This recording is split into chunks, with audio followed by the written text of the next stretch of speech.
objections or corrections to the minutes? Hearing none, all those in favor, please indicate by saying aye. Aye.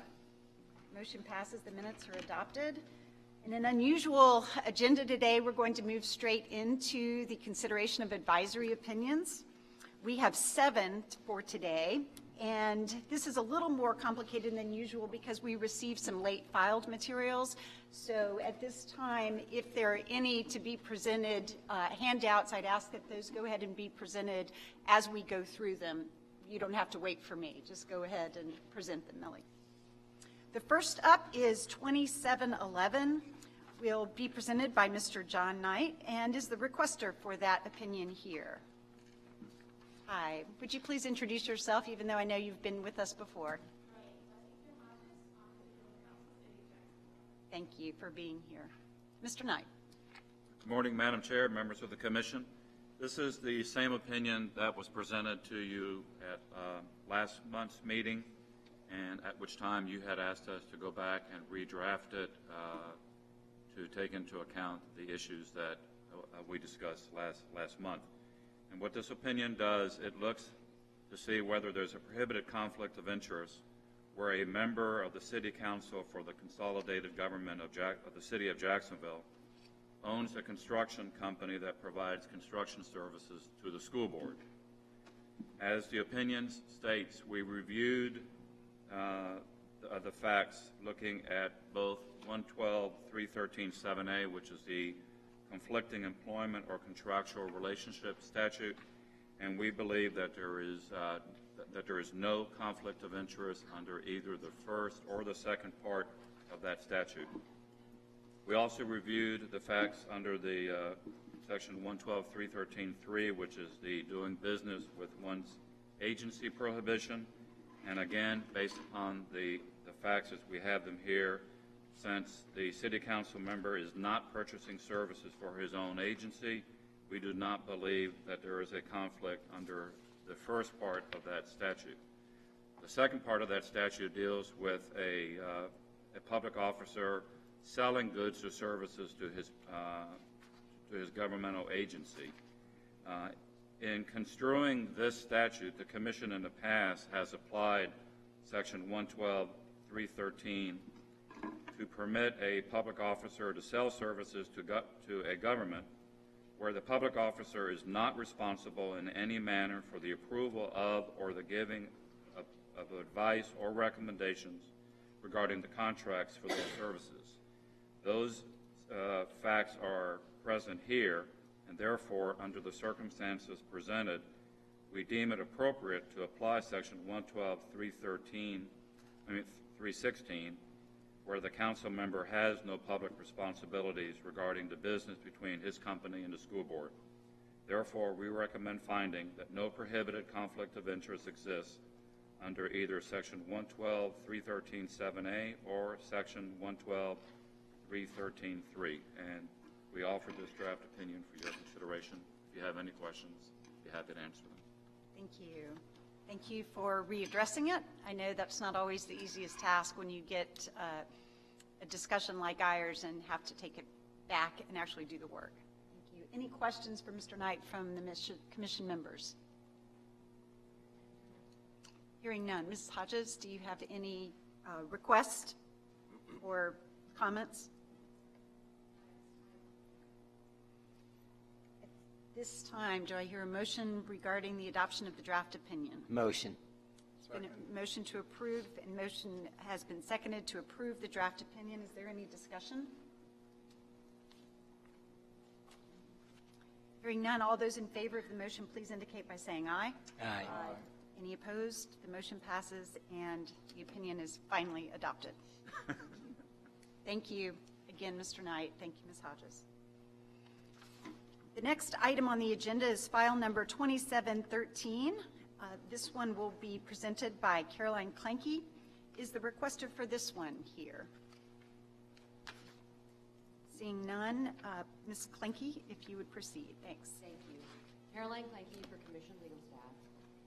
The query in Advisory Opinion 2713 arose from an individual who serves on an advisory board that is a Planning and Zoning Commission. Planning and Zoning Board. In his private capacity, he also serves as a partner in and partial owner of a concrete company that has developed a proprietary form of building buildings using spray concrete. It is in this capacity, his private capacity, that he has questioned this commission regarding conflicts of interest that would create an impediment to him approaching and potentially creating a contract for selling goods and services to the Community Redevelopment Agency, a separate board peopled by separate commissioners appointed by the City Commission and created in the form of by ordinance of a dependent district. The functions of these two boards are very separate. They have no overlapping authority with regard to subject matter or cases or matters before them that would come to them in the form of hearings. For many of the same reasons that were just addressed in Mr. Knight's opinion, this analysis primarily implicates the second part of 112.313 subsection, the second part of that subsection 3, wherein it prohibits a public officer from acting in his private capacity to sell goods or services to his political subdivision or to any agency of that political subdivision. So here, the first part is not implicated because he is not seeking to sell goods or services to his own agency, the Planning and Zoning Board, but rather to the separate agency of the CRA. And for many of the same reasons that appeared in Mr. Knight's opinion, we believe that the application of the provisions of section 112.316 should be applicable here to negate the conflict from arising under the second part of 112.313.3. Here the requester solely sits on the P&Z board, which acts in an advisory capacity with regard solely to matters involving zoning and overseeing hearings regarding potential changes to those zoning regulations. In his position, he does not possess any authority or any input regarding any actions of the CRA, nor does he have any authority regarding the rendering of advice, provision of recommendations, or the ultimate approval of the contracts entered into by the CRA. As such, it seems right for the application of section 112.316, which expressly provides that the Commission on Ethics should not interpret the Code of Ethics to prohibit a public officer from pursuing a private business interest which does not interfere with the discharge of his public duties. For these reasons, we believe it should be applied to negate the conflict and to allow the contracts if they come to fruition. Staff is available to answer any questions you may have. Thank you very much, Ms. Klinke. Any questions? Commissioner Brady. If the CRA applied for a zoning variance from the planning and zoning, would he have to declare a conflict of interest because he's doing business with the CRA? We queried about that in a request for additional information following his initial request. And he said that thus far, since 1996, when the CRA was formed by ordinance as a dependent district, it has never done so. And thus, potentially, it could transpire. However, this particular CRA's impetus is one that is somewhat unique and very sequestered from that of the Planning and Zoning Board in this particular locality. Any other questions or comments? Hearing none, it would be appropriate to entertain a motion on the adoption of this draft opinion. Move to approve the draft opinion.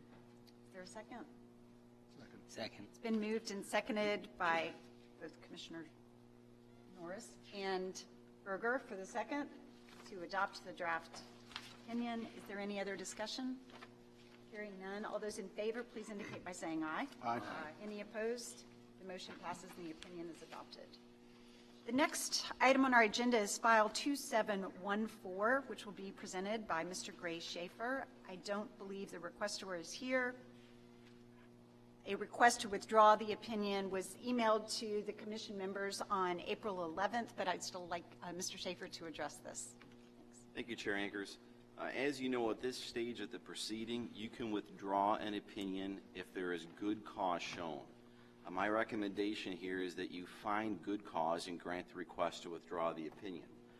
This opinion request was brought on behalf of the mayor of Monroe County. It concerns a voting conflict, and the vote was to transfer some affordable housing allocations from Monroe County to the city of Marathon.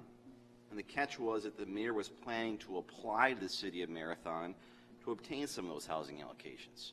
The draft opinion that I prepared recommended finding a voting conflict because the transfer of those allocations to the city could increase his chances of getting one. But since then, we've received some information that the matter has kind of resolved itself.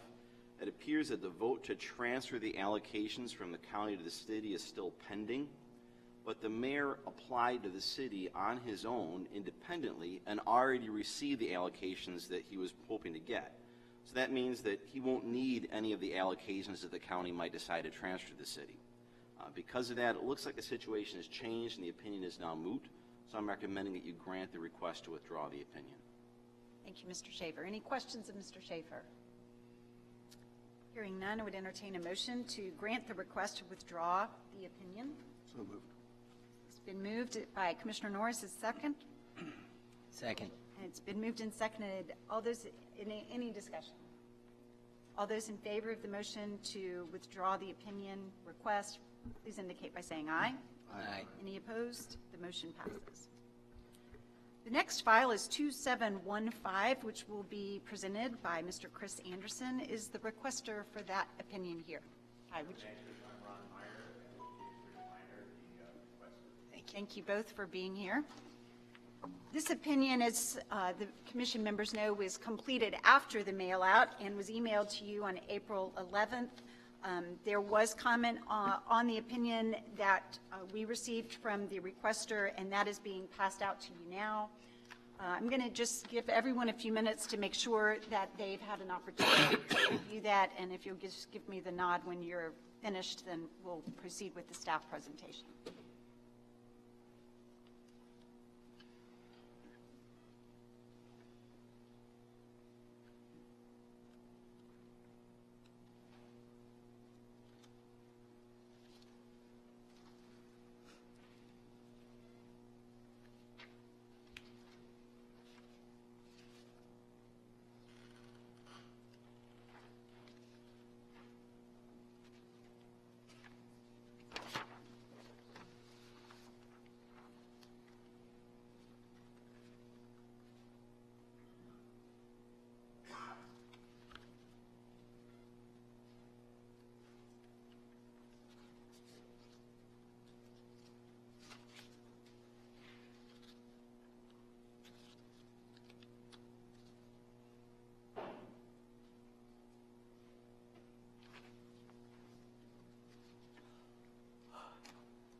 Mr. Anderson, I think we're ready. And although I'm sure you would do this anyway in your presentation, if you could specifically address the issues raised in Mr. Meyer's letter regarding question number 6. Be happy to. Thank you, Chair Ankers. I think for the most part, the only really thing to be talked about here is probably question 6, which his handout goes to. There are 3 statutes primarily at issue here. What we have is, and we appreciate Mr. Minor and Mr. Meyer asking ahead of time, in the candidate capacity to get this guidance. That's very good to be proactive like that. But essentially, the first question is, if he were elected to the county commission, could Mr. Minor keep his job with the food bank in view of the fact that the food bank, among many other entities, is a recipient of some grant funding from the county, as well as more funding from the city of Tallahassee. And the prohibition in 112.313 subsection 3 about renting, leasing, or selling goods, realty, or services to one's agency, the draft finds that that's not there because the food bank is not selling anything to the county or is not doing that. It's getting a grant to basically feed people that need feeding. And then under 112.313 7A, which has a potentially broader application where a public officer, including a county commissioner, is not supposed to hold employment or a contractual relationship with a business entity, which can include a nonprofit corporation that is doing business with his agency. And doing business with one's agency is a broader thing under that statute than selling goods or services to one's agency is under the other statute. So without applicability of the exemption, which is in 112.313 subsection 15, there would be the elements of a violation of subsection 7 if he were to continue with the food bank as an employee while being on the county commission. But this particular exemption goes right to the heart of this type of situation he's in, and there are several requirements for the exemption, one of which is that the organization be of a certain type of 501c, and that his organization, his employer, is of that type. And then secondly, the person has to refrain from participating in things relating to the interface with their employer, organization, and their government.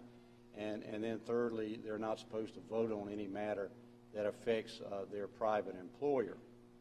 And the opinion goes through all of that and lays it out. And I think everybody on the requester side, and I personally am comfortable with all of the answers that we have here. I know they have an issue as to sub 6, and they want to speak to you, or question 6, they want to speak to you about that. The opinion that is most pertinent to the question 6 in this opinion issue is one from 2015, CEO 15-1. And in that opinion, one of the issues was, can a person vote on the budget as a whole, even if it's a big, huge budget with a lot of recipients in it and a lot of money, if their employer has an interest in a part of the budget. And in 15-1, which departed from earlier commission opinions that said that if you have a budget, essentially you have a big class of people, and you don't really have a voting conflict because you don't have special private gain or loss. In 15-1, the commission said, well, we feel that it's significant that one's entity has a part of the budget that's coming to it, and therefore we feel like there would be a voting conflict. And in addition to the draft speaking to the lack of a vote on the budget or an abstention of a vote on the budget as a whole being necessary to comply with the voting conflict law itself, also that is necessary to maintain the applicability of the exemption under 112.313 subsection 15. It's offered for your consideration, and I know you've seen the submission, and I know Mr. Meyer would like to speak to you about the matter, and if you have any questions of me, I'll do my best to answer them. Thank you. Thank you, Mr. Anderson. any questions for Mr. Anderson? Commissioner Berger? Yeah, my question's more geared towards, it seems to me that the request for the modification in regards to the paragraph 6 is more of a, for lack of a better term, to carve out an exception in this case. And my question is how this opinion, not only for this opinion in itself, would affect other opinions down the road if we make such a decision on this case.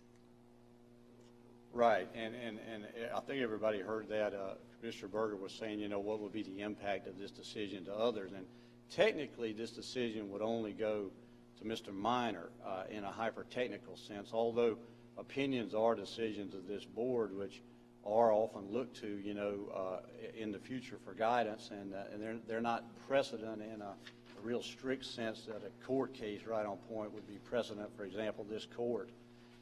But in reality, opinions do have a precedential or an informing effect, if you will, on future scenarios. I think, and I don't want to purport to explain what Mr. Meyer will tell you, but I believe part of the thrust of their position here is that I believe Mr. Minor would be abstaining and not participating in all of the insular matters that would affect his particular corporation, but due to the fact that the budget as a whole, apparently, and Mr. Meyer can explain this more, I'm sure, that apparently there's an inability to bifurcate, at least that's their position, any vote of this thing from the budget as a whole. And so structurally, this would be part of the budget vote, and therefore it would be a matter that would be economically affecting his employer if it's unable to be bifurcated from the vote. But I believe a part of their position is, look, on the more insular underlying things, he's going to stay out of that. He's not going to be voting on to add money for this food bank or to add money generally for the nonprofits or the do-gooder organizations. He's not going to be in on that. But when it comes to the whole thing, that structurally has to be passed on in the macro, they can't bifurcate it, but, you know, because he didn't get involved in the more insular things, they feel that maybe the budget as a whole should be something that he could vote on, because it is affecting a lot of people, and it's not an insular thing like the earlier things that would have come about. Mr. Anderson, can you refresh me on whether the opinion from 2015-1 dealt with a nonprofit request, or was that a for-profit? Let me check. Just give me a moment. You can do that. I'm sure Mr. Meyer probably can address, and I'd like to be able to distinguish the 2015 opinion in order to give us a little more confidence from deviating from that. While Mr. Anderson is looking for that, any other questions for him? Otherwise, we can come back to you, Mr. Anderson, and give Mr. Meyer the opportunity Thank you. to speak. Yes, please. Absolutely.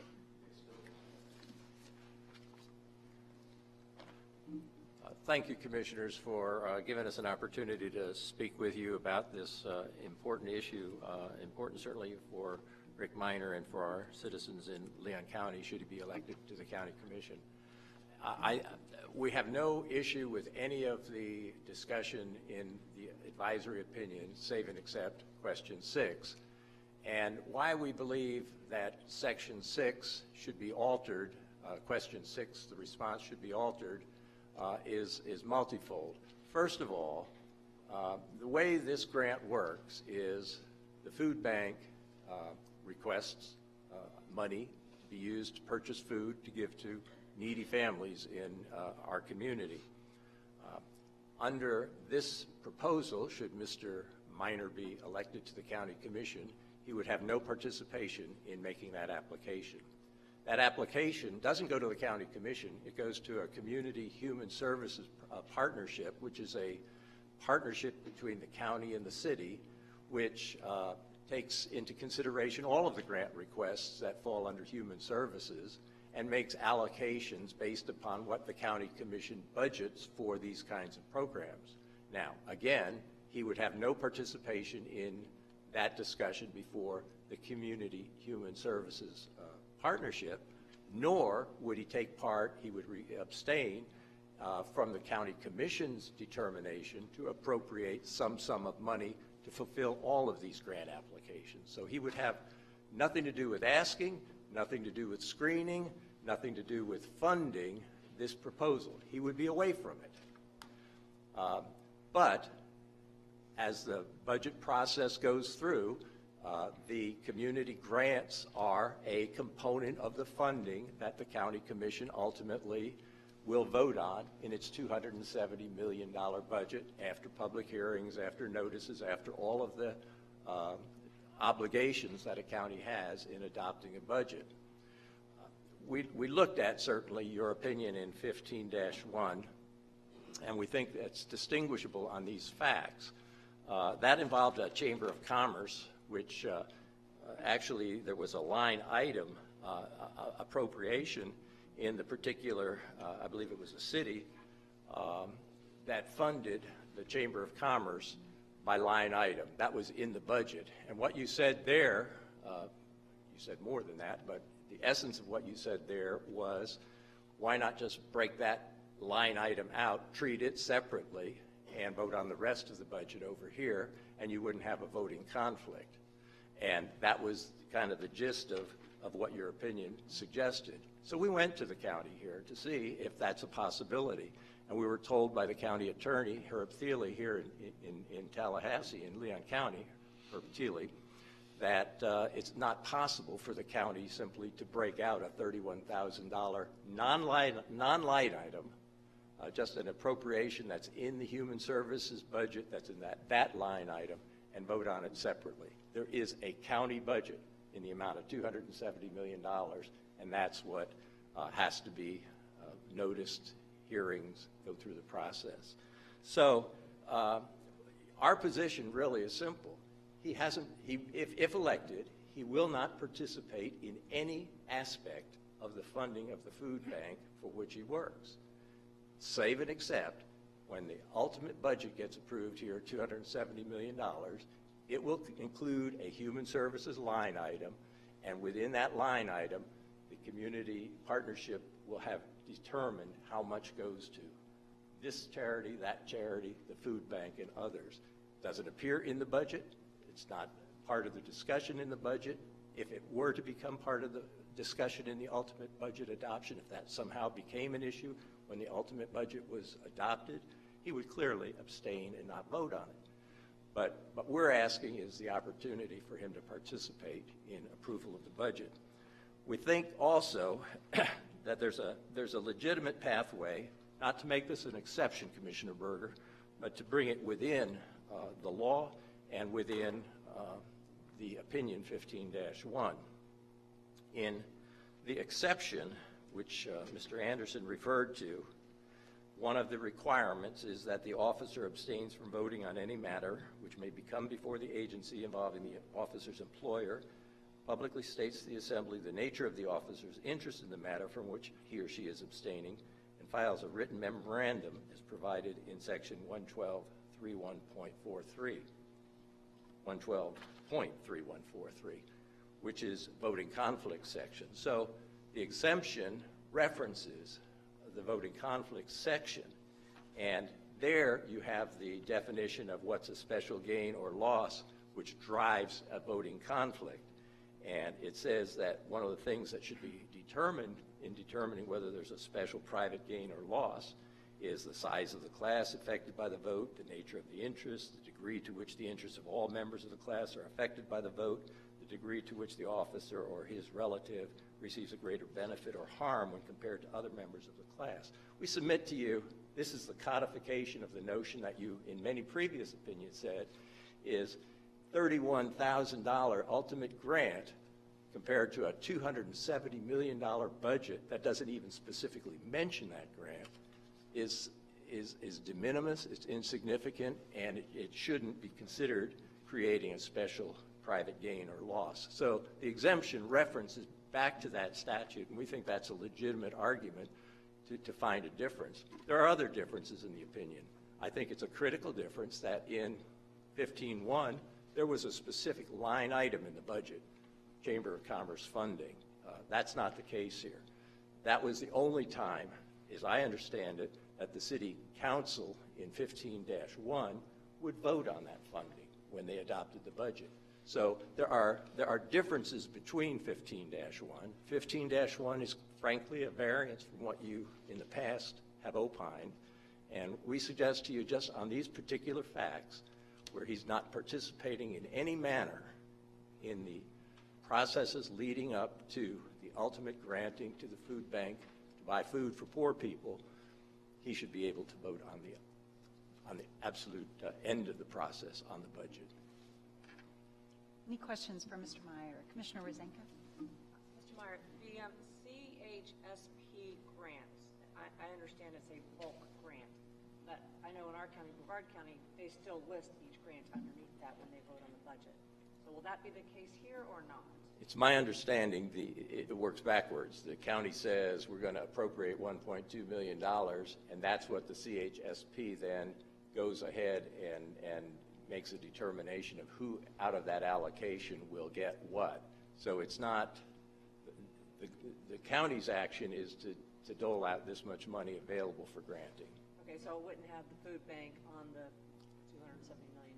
Not on that $1.2 million appropriation or allocation, and that allocation when it's being made, I mean, the commission would know that part of it is likely to go to the food bank if they apply for a grant, but it's not earmarked in that allocation. But in any event, if elected, Mr. Minor wouldn't vote on that allocation. Before I go to Commissioner Brady, just to follow up, and it's possible that that food bank wouldn't receive anything from that. It is possible. It hopes not. Right. While I'm on their funding, it's probably not directly relevant, but I'm just curious how much of that expected, anticipated grant amount to the food bank, what percentage of that is the overall budget for the food bank? 1.5% of the food bank's budget, and none of it is used for his salary or benefits or anything of that. It's to buy groceries. Understood. Thank you. Commissioner Brady. Who proposes the budget in Leon County? I would assume the county manager, but you know. This is a strong manager, weak commission, council kind of a government in Leon County. I went to school here, and I really don't remember. Well, you know, I live here, and it's my understanding that the budget is the product of workshops that the county manager puts together and then works it through the workshop public hearing process. Not hypothetically. The commission sets a millage rate. Yes. The manager, based on the anticipated revenue from the commission setting the millage rate, proposes a budget. The commission goes through a set of workshops, may or may not change that budget to any real extent. In the budget, there's an allocation to what in Dade County we call the Alliance for Human Resources, which basically said, oh, there's all these wonderful Human resource philanthropic programs. people, and we're going to allocate the money this way. The manager's staff has some ability to modify that. Goes to the commission. As part of the county budget, I will tell you that that part of the county budget was more debated than any other portion of the county budget because all the people who got that money showed up and said it's not fair. But then it's what I recall is not. It's in the work papers. It's not in the general budget. So at least. Okay, so the opinion says if the community services budget comes up in any workshops, you say, listen, I can't participate, I don't do this or that. Correct. But once that number is set and it goes to the commission, then either they can modify the budget and vote on it, or they can modify the budget as part of their final budget hearings and then approve the budget and send it back. Correct. You know, a comment. I go to a lot of city and county commission meetings. They can do anything they want, and if they want to take $31,000 out of the budget and do it the week after they adopt the budget, they're more than able to do that. I see them do that all the time at meetings. I probably wouldn't do it if I was the county manager because it's not worth it. And two, you're right. It seems like a lot of work for what is a very, very small part of a very, very big budget. Any other questions for Mr. Meyer? Hearing none, thank you very much for your input. Any follow-up from Mr. Anderson? You had asked me, Chair Ankers, about whether in 15-1 the entity was a nonprofit organization. The entity was a Chamber of Commerce. The word nonprofit is not in the opinion, but it is a tax-exempt organization under 501C of the Internal Revenue Code. I think ipso facto those probably have to be nonprofit if they're tax-exempt. But the opinion is silent on the phrase nonprofit, but it is, you know, one of these. It's not out there for profit, in you know, that kind of sense. I don't think that it's worth dicing up. There's some distinction under the tax code, I think, for chambers that are treated slightly differently than a typical 501c3 organization, but I understand the spirit. And but I do think there's a small distinction between a chamber and other types of nonprofits. All right, this is a tough one. I look forward to hearing a motion from the commission. Okay. Just to make sure I understand some of our earlier discussion, what we're saying is in an opinion like this, it is particular to the case that the opinion is being asked for. I'll let Mr. Anderson address Through it. the chair, Commissioner Brady, in the technical sense, it does just bind the person that requests it. In the reality sense, it is of precedential-like effect going down through the years. I think part of the substance that what is occurring here in this dynamic before you is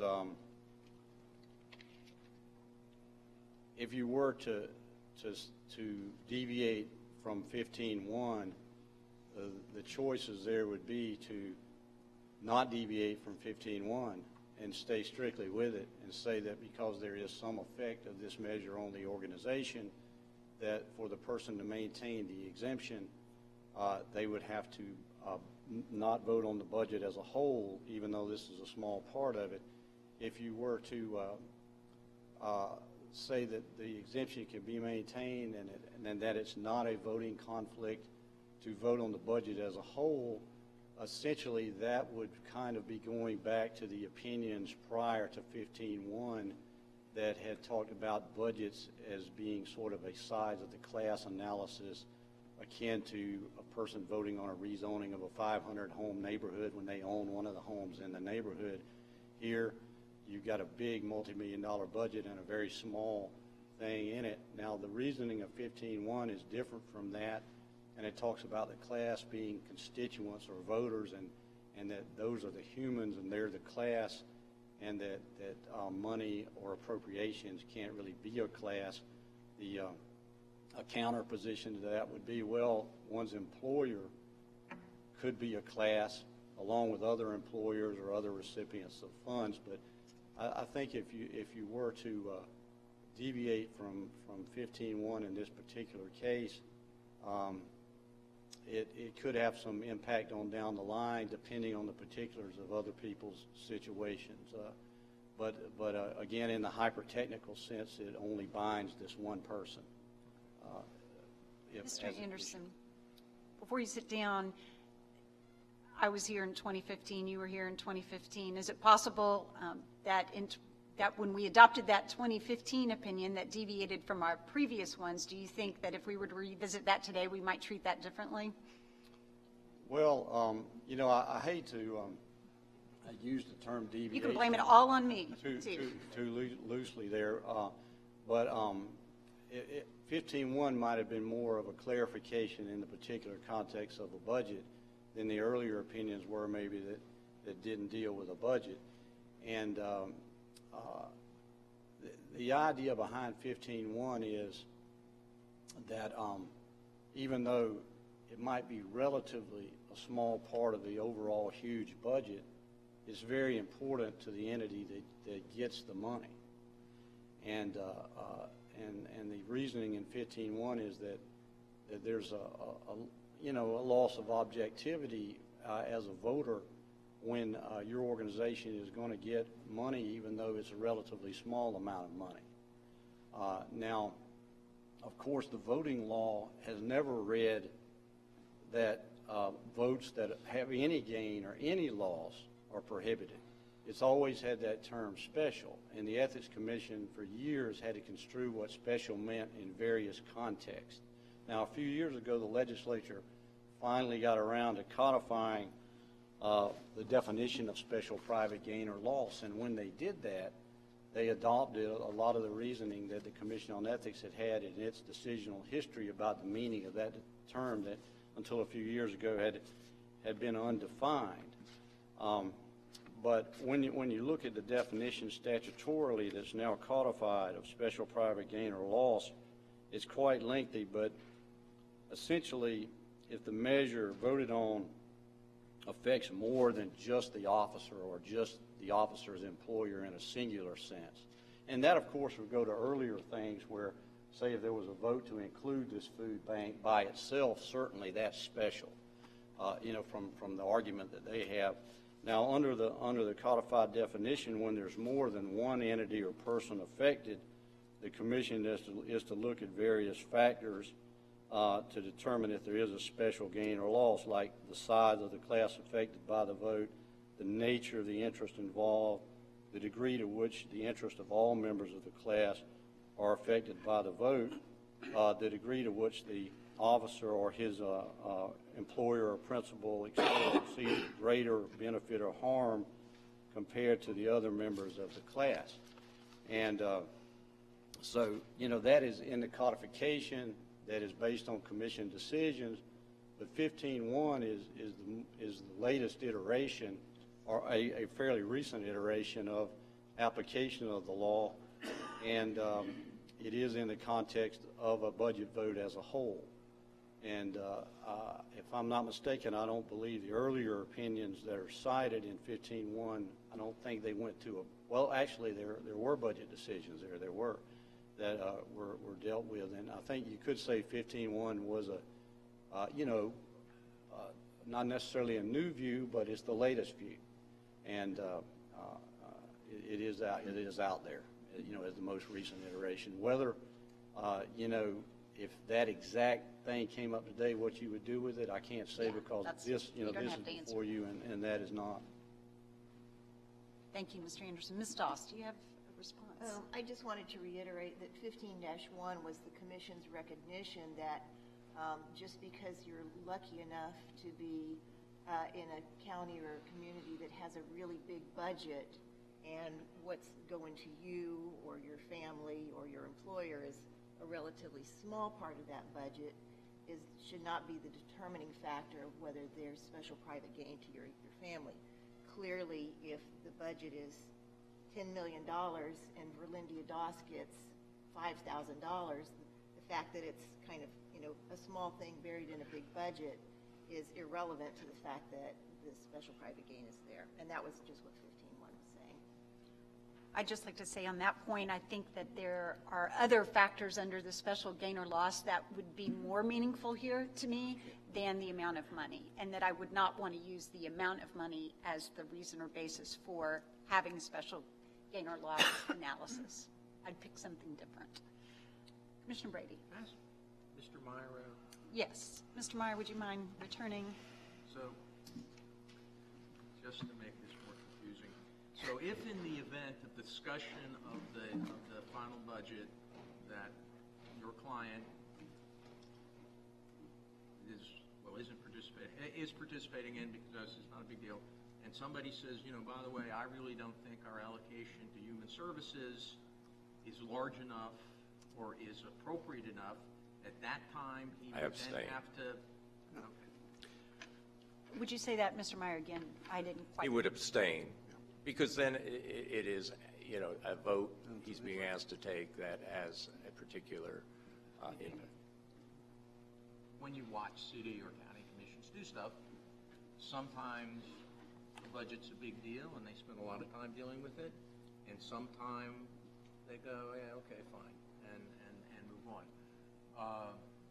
And since I really have no idea exactly how the county does stuff, I'm really not clear for me. But in a number of occasions, I mean, there's a budget resolution, they've gone through the workshops, people have confidence in either the manager or the mayor, depending on how they're structured, and it really becomes a fairly simple up and down vote. Yes. Yes, sir. versus other times, people take particular issue with some particular part, and then it can go for days.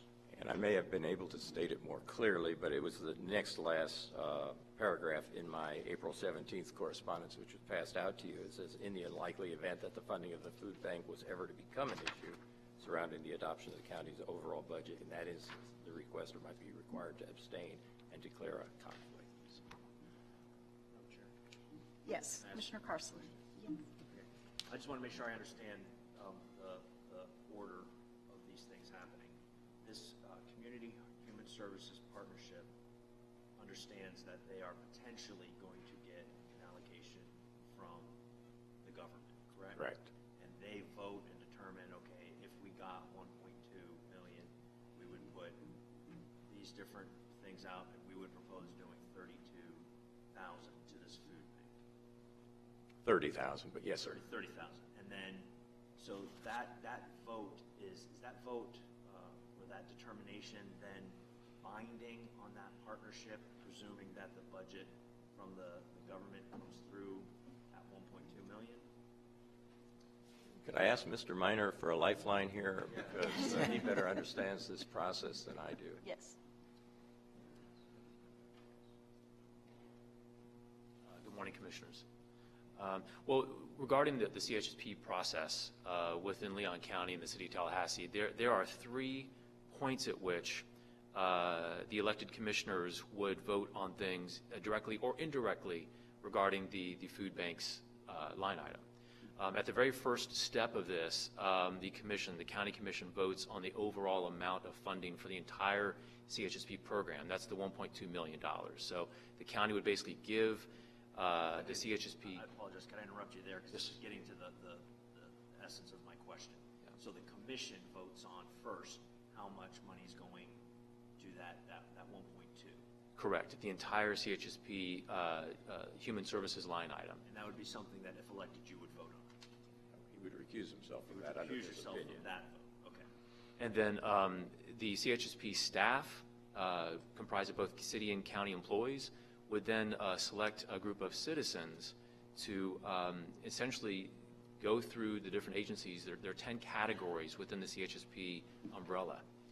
Each one of those 10 categories has a citizens review team that then go visit the agencies. The agencies present their case for funding. Including the food bank. Including the food bank. But under your advisory opinion, I would abstain from any of those discussions. Not at all. I would abstain from the actual development of the grant application. That would go to the Citizen Review Committee. On the food bank side, and your role as Yes, sir. As an employee of the food bank, you would abstain from that side as well. Correct. Okay. Correct. And so the individual 10 Citizens Review teams would then each come up with their own recommendations on the agency allocations. There's another county commission committee that reviews the Citizens Review Team's recommendations, and then finally those recommended allocations are presented to the county commission. The county commission then, for the first time, sees the list of the 10 categories. One or more categories might have the food bank in it with the actual amount recommended by the citizens. I would abstain from that step. I would not vote on the categories for which the food bank is a part. And then finally, there are other workshops that take place with the county commission and the county manager. I would, of course, abstain from any discussions related to the food bank or even in the categories that the food bank is in. And then finally, the last point that we've spent a lot of time talking about is that final budget, which by my understanding is a statute mandate, one resolution where the county commission has 2 public hearings on that budget resolution. That's the one that we're talking about here.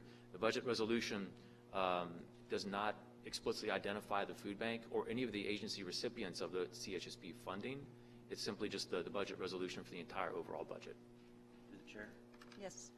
But you know, and I'm just trying to get a handle on this. You know, even though it doesn't say in the resolution, you know what the last recommendation is, correct? Yes, Commissioner, I would. However, I will not have had any discussion or input in that process up to that point. And then, if I could, Madam Chair, the last question then is, so you vote on the budget, if elected, you vote on the budget passes. Is the amount that was in last budget workshop thing prior to being part of the resolution, does that money necessarily go to the recipients, or is there any other step? And the reason I'm asking is because Mr. Meyer mentioned something to the effect that, well, presuming that it would get there, and I'm trying to make sure I understand that once that final budget resolution is passed, all of these component parts that were compiled to make the resolution, are those set in stone, or is there another opportunity for the committee or the partnership or whoever to tinker with those amounts? Once that budget resolution goes through those 2 public hearings and it's voted on and approved, that's the last step. So if it said $31,400 to the food bank, that's $31,400 to the food bank. There's no other opportunity to tinker with the amount. Correct. Thank you. Any other questions? Commissioner Brady. I was just going to make a comment. The funding of human services in local government is incredibly contentious. That people show up with the latest idea and they want money to do that. And as a consequence of that, a number of counties and cities basically create a group which puts some distance between them and the people asking for money. And they tend to regard that process as very sacrosanct. And when those guys make recommendations, they tend to adopt them simply because commissioners, as political animals, don't want to be the ones that are choosing between victims of domestic violence and cats and dogs. So they tend to really say, it's not our fault, it's somebody else's problem, and we just do this to really insulate ourselves from making the decisions.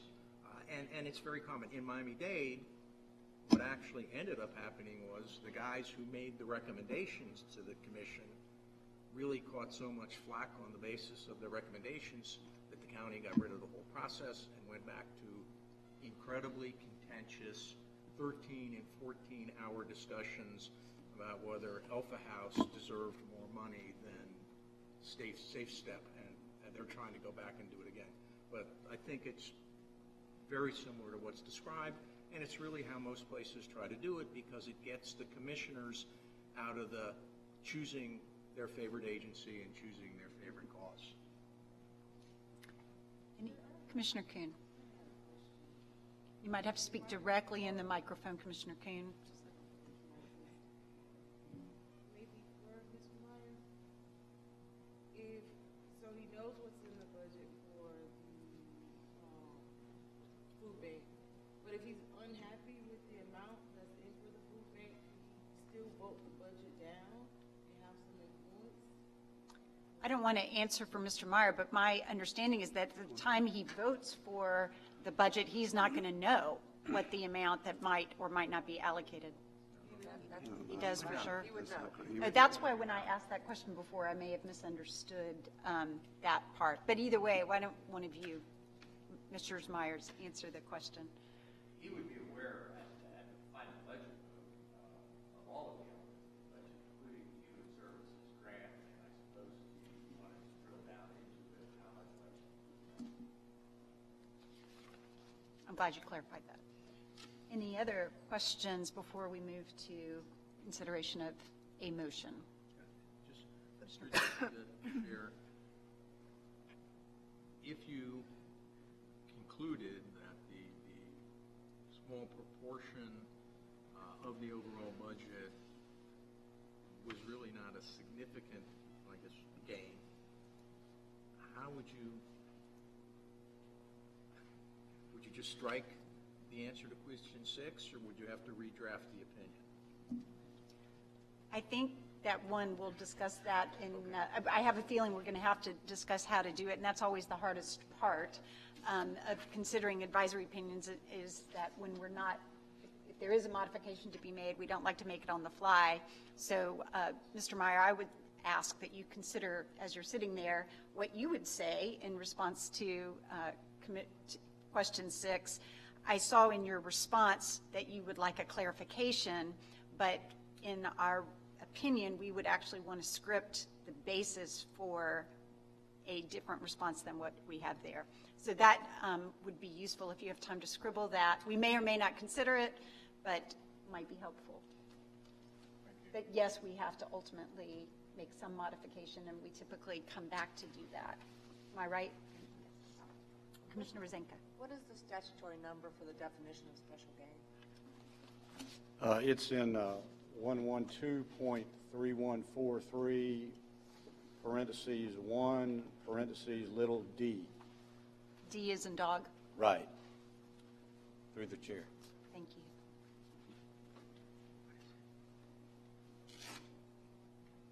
I'm going to give everybody just a minute because I have a feeling I know where Commissioner Rosenka's brain is going, so I'm going to give her just a minute to take a look at that.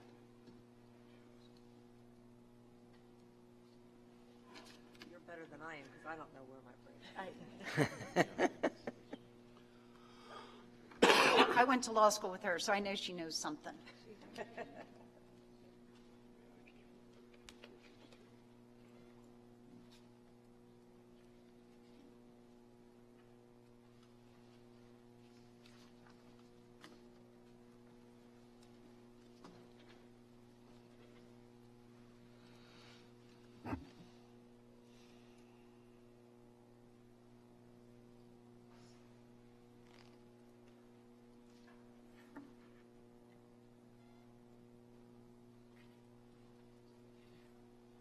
At this time, I'd like to ask if any commission member would like to make a motion regarding this proposed advisory opinion.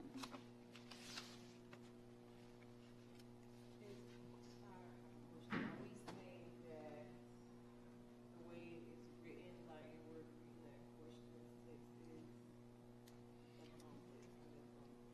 So right now, I don't think we're saying anything. This is our opportunity to either adopt the proposed opinion as written, to adopt it with a modification, and then we would want to give staff some direction as to what the content of that modification would be, or to outright reject the opinion.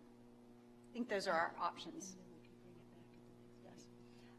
I presume that the timing of this is such, Mr. Meyer, that we could bring this back if necessary. I know it's not preferred, but we have a meeting in May, late May, June. I believe, early June.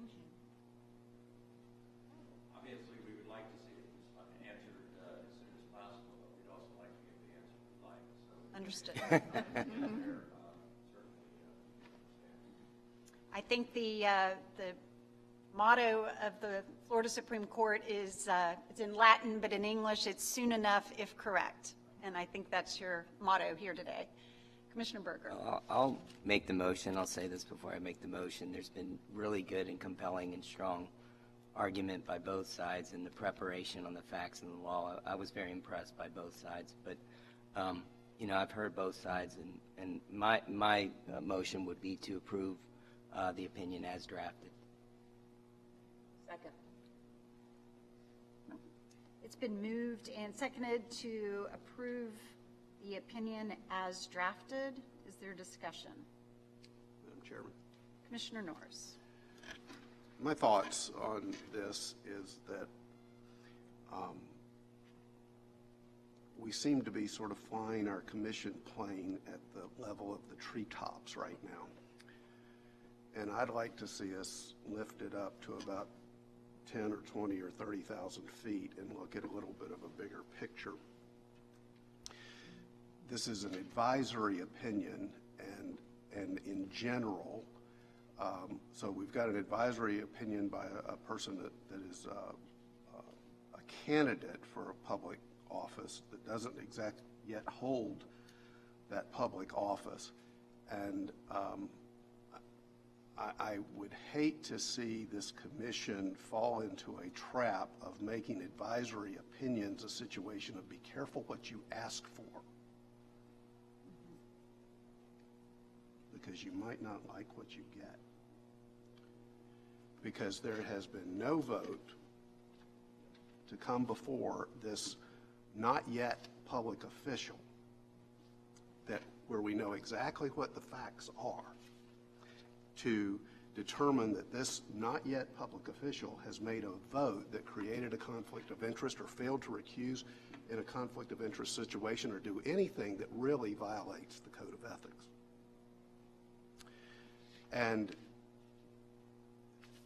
Secondly, I can't imagine that this commission wants to create exclusions of persons who can run for public office.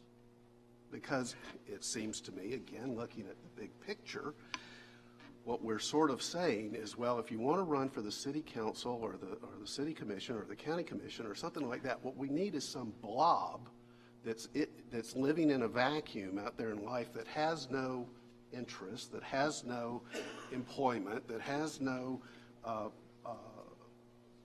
personal thoughts or chance of private gain or everything like that, because they have to be, something that just doesn't exist in order to qualify to be a public official, so that they don't ever have any conflicts of interest that haven't even arisen yet. And so I will vote to reject this motion, and I would like to see us adopt the opinion rejecting the conclusion of 6. I see nothing but total speculation as to how that would in some way create a conflict of interest for this gentleman should he be elected at this point. I suppose one could argue that, well, advisory opinions are requiring us to speculate in some fashion. I think we're just getting way too low in our and too close in our view of this, and are creating paralysis by our analysis, and would like to reject 6 and indicate, well, I'd be interested in what Mr. Meyer's proposed alternative to 6 is, but I concur with his suggestion that it should be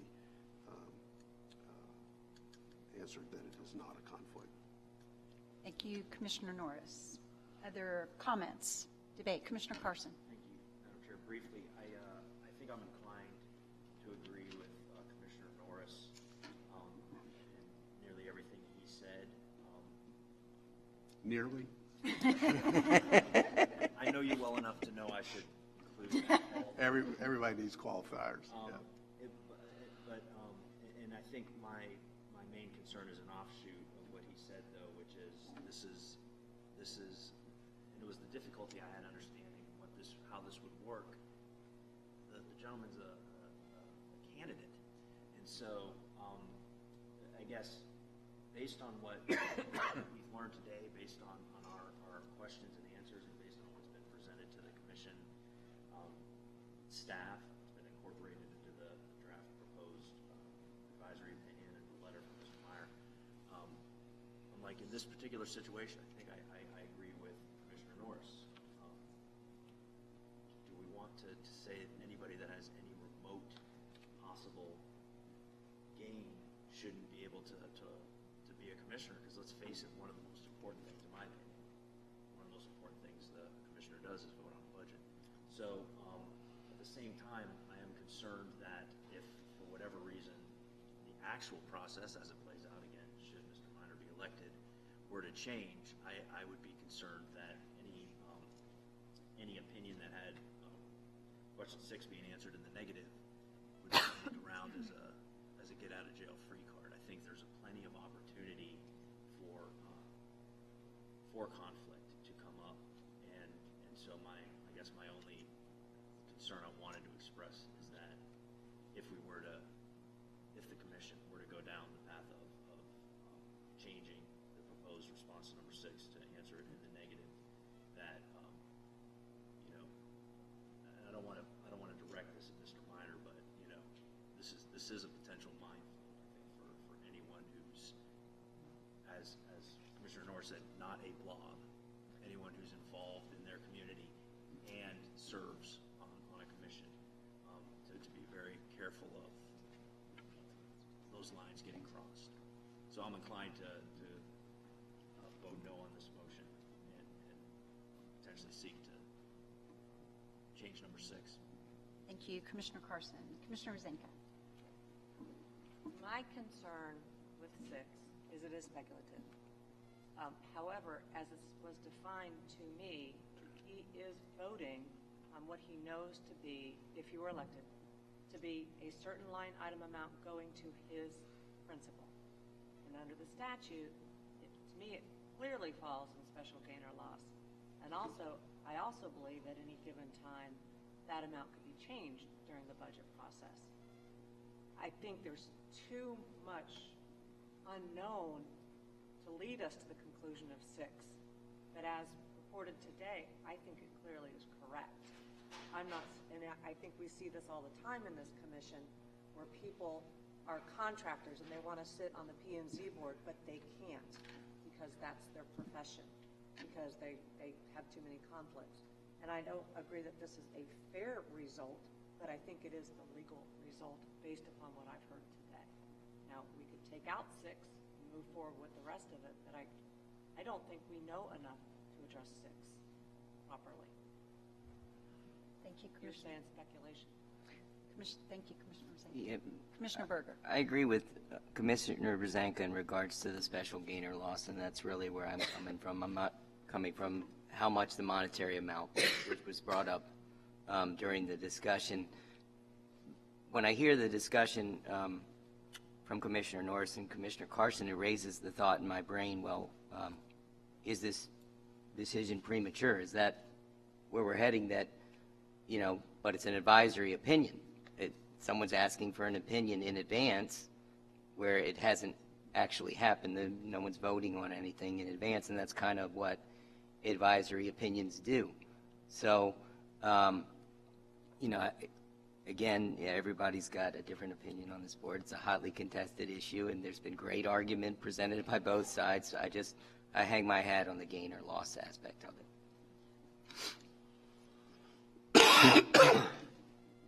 Any other comments, questions? Commissioner Kuhn. This is a tough one. I can't get past the fact, though, that even though there's a different process before it gets to him, he still will have some influence over how much the food bank gets. And I know it's a nonprofit, but it's still an entity that's going to benefit from his vote on the budget. So that's why I'm working in 6 there. Just so you know, what I was whispering with Ms. Doss is I asked the question whether we could omit question 6, as I think was intimated. Partly, perhaps it's not completely ripe, and partly that's a way of answering everything else in a way that's useful to the candidate. That's not part of what the motion is, but I just submit that as a potential solution. Any other comments? Good, just briefly. Commissioner Carson. My understanding of special private gain or loss, and I would respectfully, through the chair, ask Mr. Anderson to correct me if I'm wrong, but one of the things you can consider is the size of the class affected by the vote. And the size of the class affected by a vote for a $270 million budget is huge. And the degree to which the interests of all members of the class are affected by the vote, again, weighs the direction of this not being a special private gain or loss. So just respectfully to the commissioners have said, they do see this as a special private gain or loss. It's a gain, but I don't think it's special or private based on my understanding of that. I concur. Would you say that louder just because? I concur with what Commissioner Carson just said. Without qualification. Nearly. I nearly concur. Thank you. Mr. Anderson. Thank you, Chair Ankers.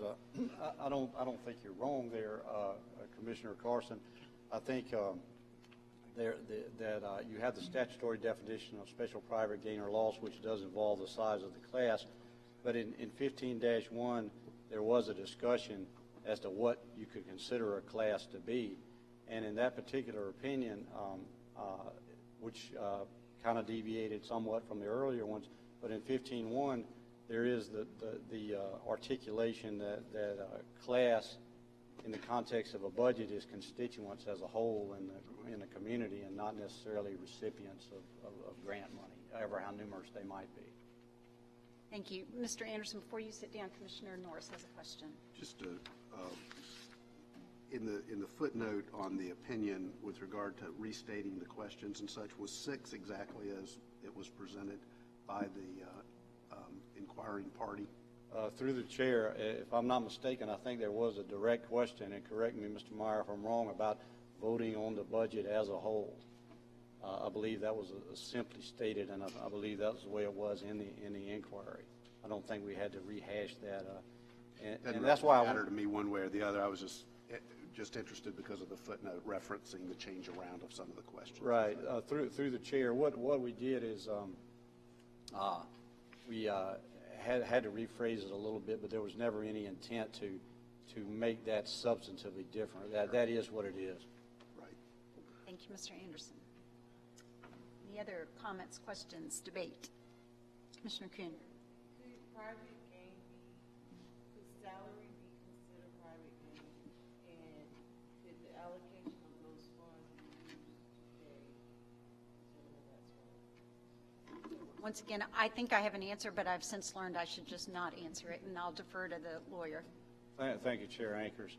One of the predicates here for Mr. Minor not having a problem under the statute other than the voting statute is that his compensation with the entity not be directly or indirectly compensated by the money that comes from government. And in the fact scenario that they presented, the draft looks at the totality of his compensation reality and the nature of the money that comes into the organization, and has determined that there's no effect really, at least in terms of the exemption, on his salary because the money is coming from the county, which is a relatively small part of the food bank's money.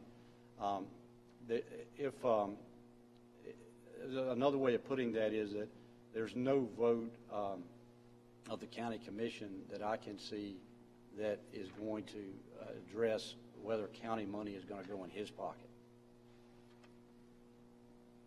Thank you, Mr. Anderson. Any other questions, comments, debate? Hearing none, I'm going to ask for a roll call vote, Madam Clerk. The motion is to approve the proposed advisory opinion as drafted. It's been moved and seconded. No. Yes. No. No. Yes. No. Yes. Thank you, Madam Clerk. By a vote of 4-3, the motion fails. So I'd ask if there's an alternative motion that a commission member would like to submit. I move that we adopt the recommended order that exclude question 6. Second. It's been moved and seconded to adopt the advisory opinion as written, but exclude the question or the answer, or both, get it right, to question 6. It's been moved and seconded. Is there discussion? All those in favor of the motion, please indicate by saying aye. Aye. Aye. Any opposed? No. I believe the motion failed, but just for clarity, we'll do a roll call vote. Yes? Yes. No. No. Yes. Yes. Yes. The motion passes, so the advisory opinion is adopted, excluding question 6. Thank you, everyone, for your active engagement and participation today in this discussion. Thank you. Thanks for asking our opinion.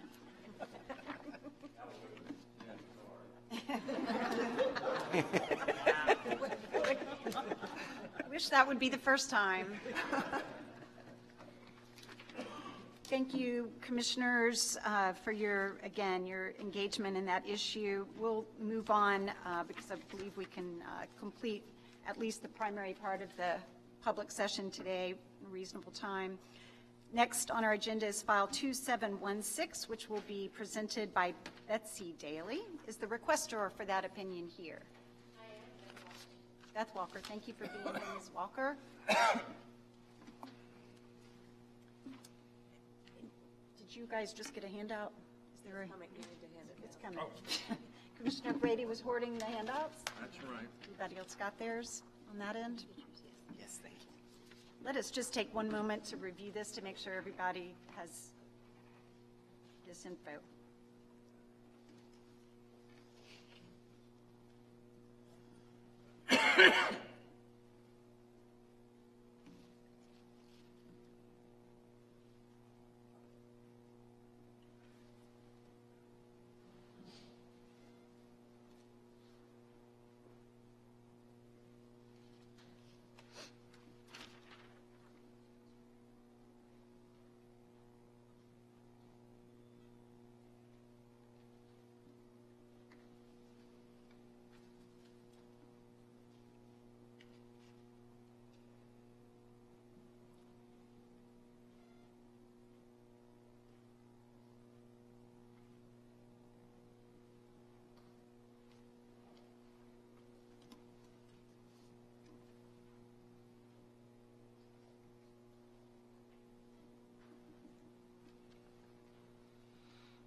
Ms. Daly, you may proceed.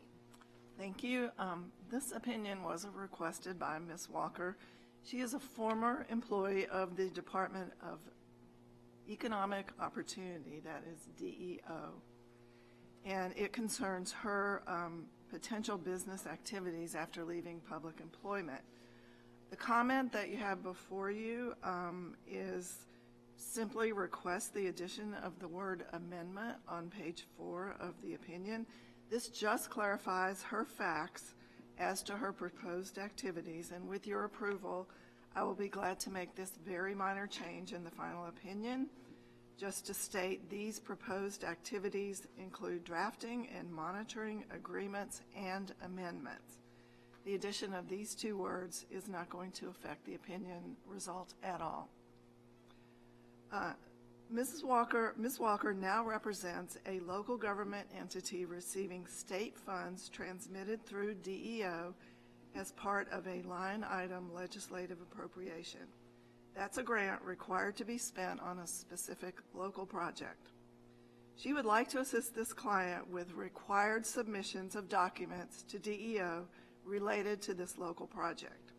She asks whether she is required to register as an executive branch lobbyist to assist this entity, her client, in communicating with DEO or another executive branch agency. The draft opinion concludes she is not required to register as a lobbyist because in this particular type of representation, her activities would not meet the statutory and rule definition of lobbying. That is, she would not seek to influence an agency related to matters of policy or procurement or to obtain the goodwill of an agency official or employee. Rather, her proposed activity would be a type of activity that, under a commission rule, is not considered to be lobbying. This activity would fall into a category as stated in the rule, that's Rule 34-12.175, subsection 5, of provision of advice or services communicated to an agency that arise out of his existing contractual obligation to render the advice or services provided. Here, the existing obligation of her client would be to work with a state agency, DEO, to carry out a local project mandated and financed by the legislature. Ms. Walker's advice or services would be communicated to DEO to help her client carry out a contractual obligation to complete the project. In so doing, she would not be trying to influence a DEO policy or procurement. Her role would be to work with a local recipient of state funds to assist in getting a project done. Under the facts presented, Ms. Walker would not lobby an executive branch agency and therefore would not be required to register as a lobbyist to represent clients before an executive branch agency. The draft opinion is offered for your consideration. Ms. Walker or I will be glad to address any questions. Thank you, Ms. Daly. Any questions for, starting with Ms. Daly? Commissioner Brady. Do you have any idea how much discretion is involved in the contracting process on the part of the state agency? The Or legislatively appropriated, identifying the recipient in the budget? The discretion on the part of the On agency. the part of the state agency, I mean, can the state agency either, I mean, do we have a sense that there's a standard pro forma which state agencies are obligated to follow, or is there incredible discretion on the part of the state agency to write contracts that are, for lack of a better word, harder or easier to live with? I think Ms. Walker would be better to answer that question. I can tell you that she said she personally had nothing at all to do with the legislative appropriation. We'll call you up in just one second. Let me just make sure there are no other questions for Ms. Daly. Hearing none, Ms. Walker, would you please address that question and any other remarks you'd like to make?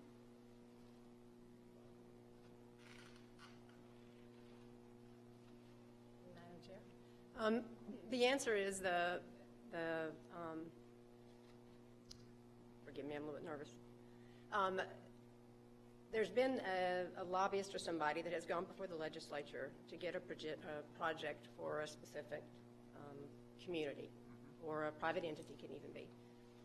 When they do that, they tell the legislature what the purpose of the funds is for. In this particular case, it's for an incubator to help new businesses set up.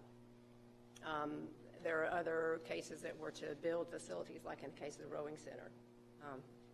So the department works with the entity that receives the funds, the recipient, for the details that go into the contract. The department doesn't say who the entity that receives the funds is to subcontract with. They do weigh in on what the budget says, because the budget needs to be kind of in alignment with what a state budget would be. I don't know if that answers your question in enough detail, or... Go ahead, Commissioner Brady. I guess what I'm asking is how much persuasive latitude do you have in terms of negotiating the terms and conditions of that particular contract? Or are these contracts fairly boilerplate, and that there is relatively little opportunity to persuade the agency that is drafting the contract that there are things that are better or worse in the contract for your particular client? The contracts themselves are fairly boilerplate in how they're set up, terms and conditions and those kind of things. Where this comes into play is in the scope of work. And the scope of work lays out the details of how much money goes to buying a facility or renovating a facility, or how much money goes for, sometimes there are salaries involved, and sometimes there's not. That's generally what has to happen is when the project is proposed at first, that kind of information is in there as well. There's a question on if there has to be match and that kind of thing. There is some latitude because that's the purpose of the scope. I mean, it's not a preset defined contract ready to go when it comes out to the agency that it's assigned to.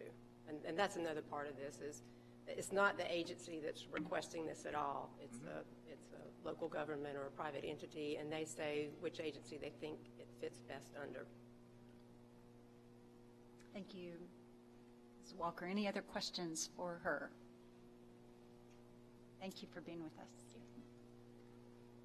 If there are no other questions for Ms. Daly or Ms. Walker at this time, I would entertain a motion regarding the advisory opinion, and if anyone is so inclined to recall that Ms. Daly agreed to accept the minor modifications requested by Ms. Walker. Commissioner Kuhn has moved the adoption of the proposed opinion, and should I presume that includes the modifications that were suggested by Ms. Walker? Is there a second? I'll second. It's been moved and seconded to adopt the opinion with the modifications requested. Is there a discussion? Hearing none, all those in favor of the motion, please indicate by saying aye. Aye. Any opposed? The motion passes. Thank you, and thank you, Ms. Walker, for requesting it and being here. The next item on the agenda is File 2717. Is the requester for that opinion here? Seeing none, Mr. Anderson. Thank you, Chair Anchors. Mr. Hearn, the city attorney for Coral Springs, was in touch with his office, and he appreciates the commission's work on the matter, and he said he would be here, except that he's a member of the alumni board of his undergraduate institution, and they had a preset meeting, and he had to be at that. Otherwise, he said he would be here. But this is pretty straightforward opinion. It's a gift opinion, and what it basically says is that when free legal services are provided to a city that is challenging or seeks to challenge a state statute in court, and the commissioner is named in the case in his official capacity, whether or not this is somehow a gift to the commissioner personally that would have to be reported or might be prohibited or whatever, or is factually this a gift to the city. And the draft concludes it's a gift to the city. Therefore, there are no gift implications for the commissioner as a reporting individual. And that's kind of it in a nutshell. Thank you, Mr. Anderson. Any questions of Mr. Anderson? Hearing none, I'd entertain a motion regarding this opinion. Move to approve. Second. It's been moved and seconded. Is there any discussion? All those in favor of the motion, please indicate by saying aye. Aye. Any opposed? The motion passes. I did kind of want to know his undergraduate institution before I voted, but I didn't ask. If I might, Madam Chair, I don't think it's the same as yours. But I made the motion. I can revisit it. You and I are on the same team. File 2718 will be presented by Betsy Daly. We have a handout that was already emailed to us on April 11th. Who is for file 2718 present? Yes. Oh, once again, we know you. Welcome back. Thank you. Ms. Daly. The handout that you've received is the opinion. So, this second opinion requested by Ms. Walker also concerns her post-public employment options and also relates to her work for an entity that receives a grant for a specific project financed through a line item legislative appropriation. First, because her former position at DEO was classified as career service, she is not subject to the lobbying restriction under 112.313.9A4 during the 2 years after she leaves DEO. And as concluded in her other opinion, her present proposed activities would not constitute lobbying anyway. However, she is subject to contract-specific restrictions in Section 112.3185, which states she is restricted from ever working for a business entity in connection with a contract that she helped to procure while at DEO, and that she is restricted for 2 years after departing DEO for working for a business entity on a contract for contractual services for which she or her subordinates had responsibility. The draft opinion first states that there was no procurement process, but rather a legislative appropriation. Therefore, she could not have participated in a procurement process. So she is not restricted under subsection 3 from ever working for a business entity on one of these legislative grants or contracts. Next, we turn to subsection 4, which is a little bit trickier.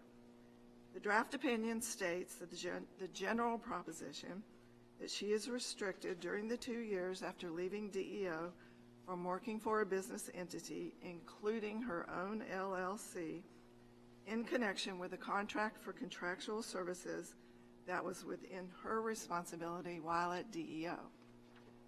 So then the question becomes whether any contract for contractual services was within her responsibility at DEO. First, if the grant recipient is a government entity, such as a county, and if she or her subordinates had responsibilities under that grant while she was at DEO, neither she nor her own LLC would be restricted during the 2-year period from working for the government entity because there has been no contract for contractual services. This is because a contract for contractual services under the relevant statute is only between an executive branch state agency and an independent contractor, which is a private individual or a business entity. But if at DEO she had responsibility in connection with one of these legislative grants for a subcontract with a business entity for contractual services needed to complete the local project, then both she and her LLC would be restricted for the 2 years after she left DEO from contracting with or being employed by that business entity in connection with that subcontract for contractual services. However, she personally could work for a government entity in connection with the subcontract during the 2-year period. But the 2-year restriction would apply to her work on the subcontract if such work is through her LLC, and that's because her LLC is considered under commission precedent to be a separate business entity. So the draft opinion is presented for your consideration, and once again, Ms. Walker or I would be glad to answer your questions.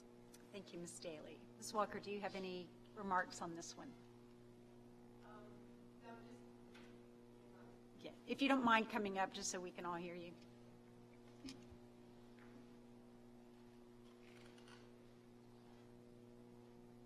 It's not as nervous the second time, right?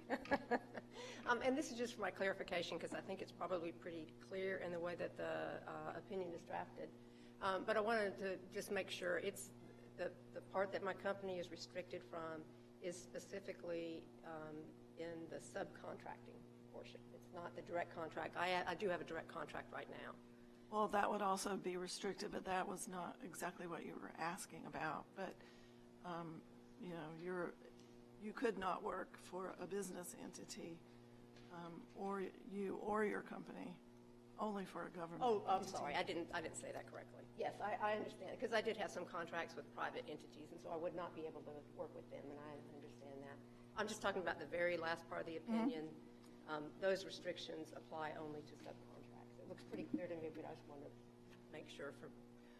Well, as stated there, but further, as not addressed, it's not only applies to that, it applies to a direct contract, as you just said. With the business. Yes, okay. Sorry, thank you. Glad you two understand each other. Okay. I think we're good. Thank you. Is there a motion or question? Commissioner Brady. I found this incredibly confusing to read. Whole set of reasons. So so this is, Ms. Walker worked for whoever she worked for, and they managed contracts for legislatively appropriated projects. And that's what I think it says. Well, a government entity has a grant to carry out a project that was a line item appropriation by the legislature. But in her job, prior to leaving her job, she worked for DOE, and in that job, she primarily managed formally appropriations that were made to specific entities as part of the legislative budget. Through the chair, she was involved with and managed these same types of grants. And if I understand the opinion, it says that she can represent government, because local government, because they're not defined as an agency in the statute. Because they're not a business entity. Oh, and that's a business entity. But if the government contracts with somebody to actually do the work, she's not allowed to represent the government, or she's not allowed to represent the subcontract, the entity. The business entity she is that would be restricted for 2 years.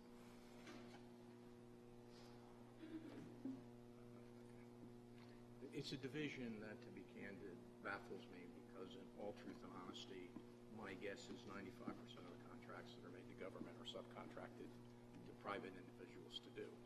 Right. So she could still represent the government who got the grant in relationship to her former employers, but if the government hands the project to a business, she can still represent the government in all the discussions with the grant being implemented, but she can't talk to or represent the private entity that is actually doing the work? Correct. She cannot represent the business entity. At the risk of saying, my guess is the guys that actually do the work don't need anybody to represent them with the government because the relationship is not between them and the guys with the money. The relationship is between the government agency and the local government who gets the money, but that's different. Help me understand the difference between doing something individually and doing something as a company. Her LLC is considered to be a separate legal entity. There are a couple of commission opinions that say that. Okay. And so she would be personally doing business with a business entity being her own LLC.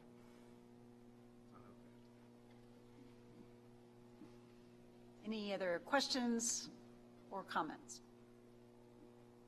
Hearing none, I would entertain a motion regarding the proposed opinion.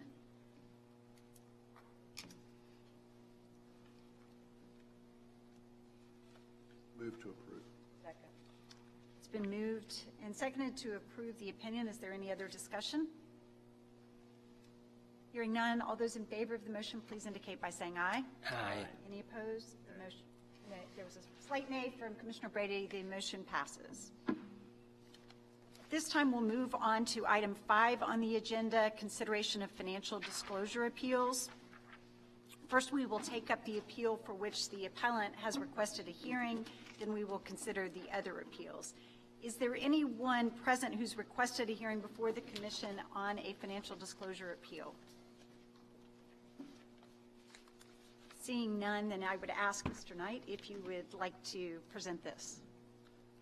Thank you, Madam Chair. The first appeal you have before you is regarding Isabella Dornelis.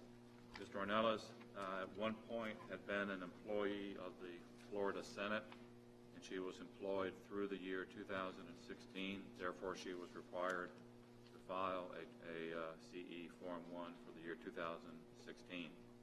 The notices from the commission were mailed to the address that the commission had on record for her. The different notices were mailed to her. The certified notice was returned as unclaimed.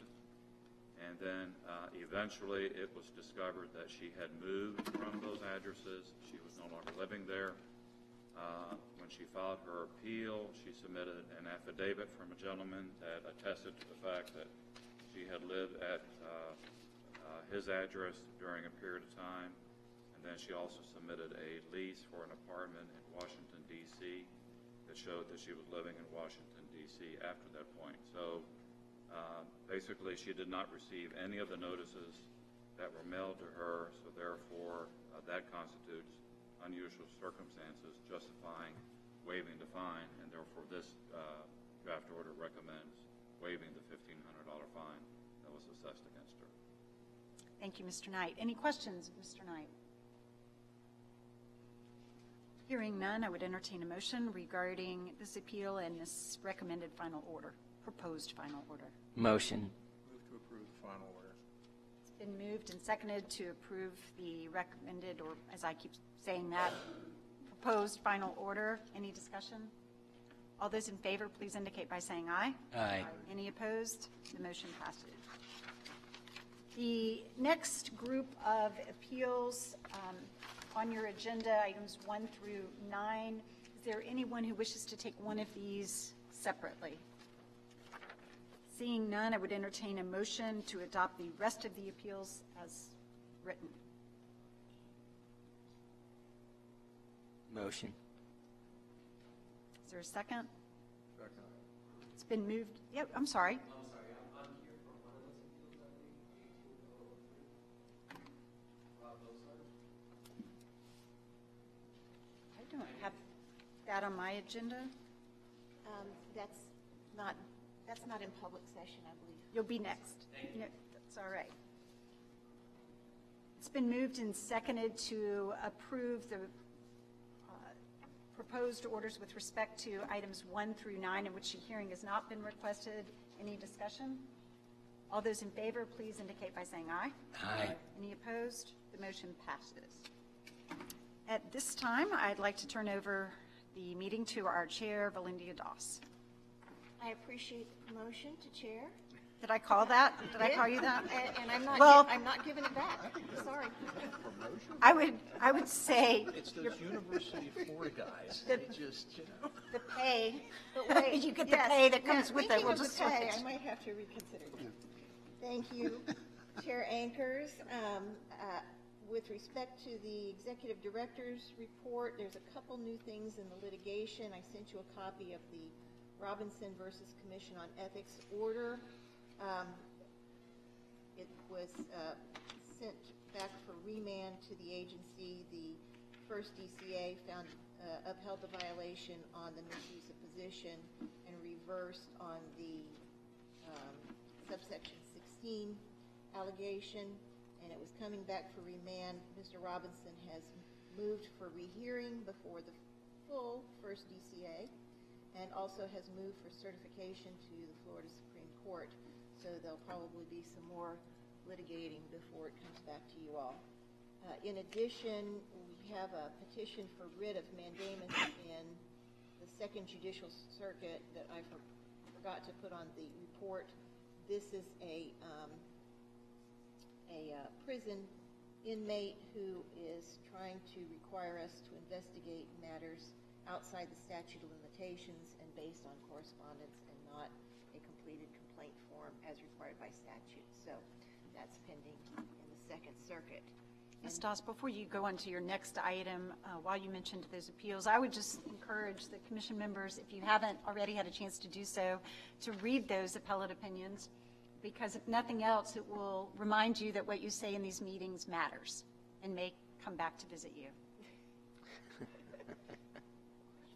Commissioner Rosen. I have a question on the pending orders imposing penalties.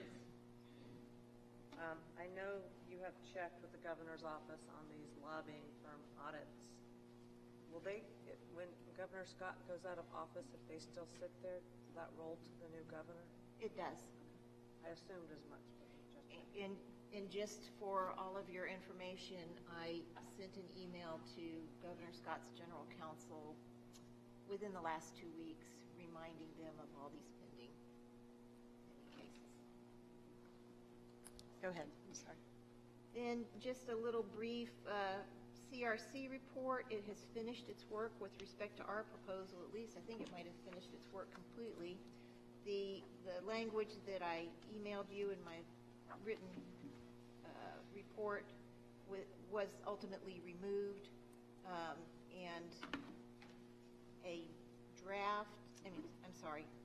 a substitute for, a strike-all substitute amendment was ultimately adopted, which, if you can stand one more handout, I'll give it out to you, not for anything you have to do today, but just so that you can see what's in the final. And this is not the final engrossed version. This is just the version that was available as of yesterday. So it's the actual substitute amendment. But it does retain the commission making rules to define what's a disproportionate benefit and expressing a great deal of confidence in the commission.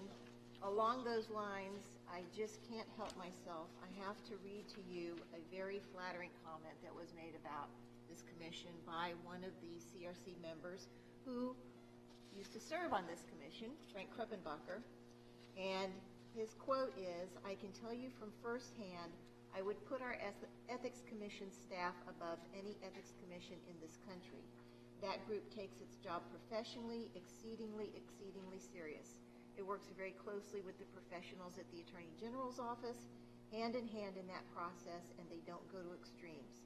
They try and figure out how to interpret things in a way that achieves the goal of protecting the integrity of the public and the people in the elected bodies. So I thought that that was something that you all should hear.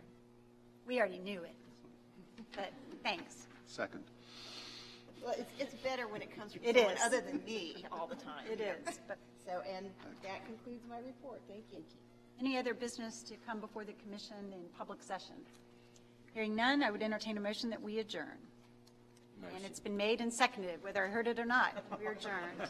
We will.